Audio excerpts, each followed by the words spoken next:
जो बात, हालांकि पर्दे वाली बात से सहमत नहीं होगे, डॉक्टर जी आप क्या कहेंगे? देखिए, दो विषय आया अभी। नफीस भाई ने कहा फ्लैट खत्म कर दें, जो धरती संभव नहीं है। धरती कम होती जा रही है, छत पर गेहूं नहीं उगाया जा सकेगा, हाँ। मजबूरी होगी फ्लैट बनाना, लेकिन फ्लैट के अंदर रहने वालों की आत्मा ना मर जाए। अब्दुल साहब ने कहा कि पर्दे में इंसान ने जब जिंदगी शुरू करी तो आदम और हवा दोनों नंगे थे। उस नग्नता को देखने का हमारा रूप बदला है। बस उस सोच में हमारी में बदलाव आना चाहिए, और उस सोच बदलने के लिए अपने उन संस्कारों की बात हमें समाज के बीच में बैठ के करनी होगी। बिल्कुल। तो ये नंगापन और फ्लैटों की सब समस्याओं का समाधान स्वयं निकल आएगा। बिल्कुल। अब तो फ्लैटों में रहते लोग पहले हिमालय में अकेले रहते थे, दूर दराज तक कोई नहीं होता था, फिर भी जो मनों में लगाव था वो हजारों कोसों तक भी, या यूं कहे कि सारे सृष्टि के ब्रह्मांड तक फैला हुआ था। एक कॉलर अपनी बात को कहना चाहते हैं, उनकी बात को लेते हैं। नमस्कार, बोलिए। हेलो, हम ग्वालियर से बोल रहे सर कि शोहरत कमाने के चक्कर में ऐसे कोई बड़ी पद पे है तो वो कहता है आप कुछ नहीं करते, उसके चक्कर में लोग रुचि में लग जाते हैं और विद्यालयों में संस्कृति नहीं प्रदान की जाती। विद्यालयों में सिर्फ इतना प्रेशर डालते हैं बच्चे पे कि वो संस्कृति को भूल जाता है। वो केवल पढ़ाई में इतना संस्कृत में प्रेशर ज्यादा हो जाता है तो वो संस्कृति भूल जाता है। नंबर 3 बात, शहरों में ऐसे शराब मराब का अधिक चलन है, उससे लोग देख के भी कितनी बात है। अच्छा शिवम, आप क्या खुद छात्र हैं? हाँ, हम कुछ चाहते हैं। कौन सी 10th में पढ़ते हैं, साल हमने परीक्षा दी है 10th की। बिल्कुल, बहुत अच्छी बात आपने कही। और आप जैसा 10वीं कक्षा का छात्र अगर इस देश का ऐसे विषय पर टीवी पर कार्यक्रम में मन लगाएगा तो मैं दावा करता हूं कि यह समस्या जल्दी बार कॉल लगाए। वाह, धन्यवाद। अच्छी बात है। ऐसा होगा तो देश का भविष्य, इसका मतलब इस समस्या से डॉक्टर साहब और मैडम आप दोनों ध्यान दीजिए कि ये बहुत सकारात्मक चीज है कि 10वीं का छात्र इस विषय पर कॉल करके, और कॉल लगना बिंदास बोल में कितनी बड़ी मुसीबत होती है, कितने प्रयासों के बाद लगता है, इतने प्रयासों के बाद कोई अपनी बात को रख रहा है और खास करके ऐसे कार्यक्रम को देखने के लिए टाइम दे रहा है, तो आशा का किरण तो जीवित है। एक और कॉलर। नमस्कार, बोलिए, क्या कहना चाहते हैं आप? हेलो। हाँ सर, हम ये कहना चाहते हैं कि ये शहरों में इंसानियत खत्म हो रही है, इस बात पे जो आपने जो सब्जेक्ट जो चुना है, हाँ, इस पे हमने ये चीज देखा है कि लोग अपनी परेशानियों को, हाँ, उनकी जो अपनी स्ट्रगल्स हैं और बाकी सारी चीजें हैं, हाँ, उस चीज पे लोग इतने ज्यादा परेशान हैं कि अपने करीबियों को भी, अपने बगल के लोगों को, अपने करीबियों को देखने की, जानने की, समझने की ये जो है ये जरूरत नहीं समझ रहे हैं। बिल्कुल, धन्यवाद। हम यहाँ पर उपायों की दिशा में जाएंगे। कार्यक्रम के अंत में देखते हैं कि उपाय क्या हो सकते हैं इस सारी समस्या से निकलने के। हमारे संस्कारों के पाठ को पढ़ाया और बढ़ाया जाए। संस्कार ही सबसे बड़ी संपन्नता मानकर उसे ही प्रतिष्ठा मिले। केवल पैसों के आधार पर प्रतिष्ठा देना बंद करें। वसुधैव कुटुंबकम की हमारी सोच पुनः स्थापित की जाए। सामाजिक संस्थाओं द्वारा मेल जोल के कार्यक्रम बढ़ाए जाए। घर, स्कूलों, मंदिरों और साधु संतों द्वारा इसे आग्रह से बढ़ाया जाए।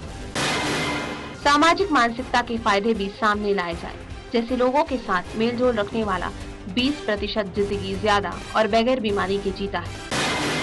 परिवार वाले महंगे भौतिक साधनों के लिए घर के मुखिया को इंसानियत छोड़ने पे मजबूर ना करें। बिल्कुल, डॉक्टर साहब और अभी दोनों अतिथियों का हम राय लेंगे कि उपाय की दिशा में वो क्या सोचते हैं। डॉक्टर साहब से शुरू करते हैं। डॉक्टर साहब, उपाय, हम कार्यक्रम के अंत में जा रहे हैं, लाखों करोड़ों दर्शक इस विषय को देख रहे हैं, आज भी देखेंगे, कल भी देखेंगे, और बिंदास बोल, हम हमेशा ये कहते हैं कि ये तो एक विषय, एक कार्यक्रम के लिए भर है। ये समस्या जब तक खत्म नहीं होती तब तक हमें इससे लड़ना, बोलना और बिंदास बोलना जारी रखना है। तो ऐसे में क्या प्रमुख संदेश हो सकता है, उपाय हो सकता है जो इस दिशा को, इस स्थिति को बदले? देखिए, किसी भी उपाय की उत्पत्ति उस समस्या से होती है, और जब समस्या इतनी गंभीर हो जाएगी कि हम उस उपाय को सोचने और लागू करने के लिए बाध्य होंगे।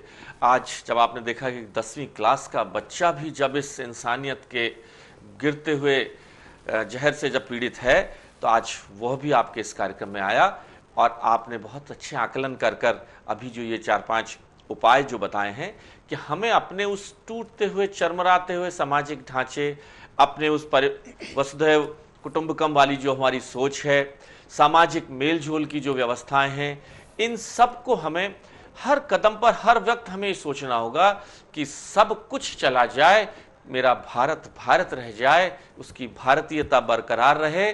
और वह बरकरार तब हो सकती है जब हम ये 3-4 विचार जो हमने कहे, एक हमारी भारतीयता में तो एक ही राय में के अंदर कि वसुधैव कुटुंबकम, इसमें सब कुछ है।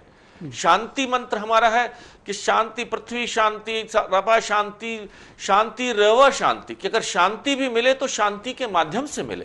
तो ये ऐसी सोच है हमारे देश की, हमारी सभ्यता की, कि अगर इनको हम समाज के हर अंग में साधु संतों, धर्म गुरुओं, स्कूल विद्यालयों के बीच से अगर यही आवाज निकले, हर मंदिर मस्जिद गुरुद्वारे से अगर यही आवाज निकले कि भाई मेरे भारत की भारतीयता को बचा लो और उसको मत खोने दो, तो मेरा ख्याल है कि आने वाले वक्त में बदलाव आएगा, समाज में बदलाव आएगा।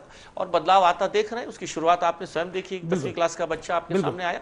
बिल्कुल। शारदा जी, आप क्या कहेंगी प्रमुख उपाय के दिशा? देखिए, मेरा मानना है कि संयुक्त परिवार को और ज्यादा से ज्यादा बढ़ावा दिया जाए, और जहां हम लोग रह रहे हैं सामुदायिक केंद्रों को और ज्यादा बनाया जाए, ताकि एक मंच मिले बच्चों को, बूढ़ों को, युवतियों को, महिलाओं को, गृहिणियों को आगे आके अपनी बातों कहने के लिए, बच्चों को अपने मन मुताबिक कार्यक्रम पेश करने के लिए। तो इस हिसाब से क्या होगा कि सद्भावना का विकास संभव हो पाएगा। बिल्कुल, सद्भावना का विकास संभव हो पाएगा। आज हमने एक प्रयास किया, आपके सामने एक मुद्दे को रखा हमेशा की तरह, और आपको कहा कि दिल खोलकर अपनी बात को कहिए, क्योंकि आज आपको अपने बारे में कहना है। और सब कॉलर्स ने SMS में और सोशल नेटवर्किंग साइट से आए मैसेज में भी ये बात को ध्यान में आया है कि लोग इससे चिंतित हैं। बात है किसने शुरू करने की, तो डॉक्टर साहब ने भी इसका जवाब दिया है कि मैं इसके लिए जिम्मेवार हूं और मैं ही, मतलब स्वयं ही हम इसको दुरुस्त कर सकते हैं। तो आज की इस बिंदास बोल के कार्यक्रम तो यहाँ पर खत्म हो रहा है, लेकिन हम कार्यक्रम के खत्म होते हुए एक संकल्प से शुरू करें कि मैं अपने से शुरू करूंगा और दूसरों के लिए भी इसके लिए आग्रह करूंगा। अगर ऐसा हो पाएगा तो भारत तो तब बनता है जब एक राष्ट्र बनता है, एक समाज बनता है। समाज तब बनता है जब उसमें अनेक व्यक्ति बनते हैं। तो हमसे शुरू करेंगे, समाज बनेगा, हमारा राष्ट्र बनेगा, और हम राष्ट्र के स्वार्थ तक सीमित नहीं रहेंगे, पूरे विश्व की बात करते हैं। इसलिए वसुधैव कुटुंबकम के साथ पूरा विश्व बदलेगा। इसी आशा के साथ हम कार्यक्रम को यहाँ खत्म करते हैं। डॉक्टर साहब आप आए, आपने समय निकाला, धन्यवाद। शारदा जी, आपने भी समय निकाला, इसके लिए भी आपका धन्यवाद। और आप सब लोग इतने बाकी सारे प्रलोभन छोड़कर ऐसे महत्वपूर्ण सामाजिक मुद्दे पर टाइम निकालकर आपने कार्यक्रम देखा, इसके लिए भी धन्यवाद। जय हिंद।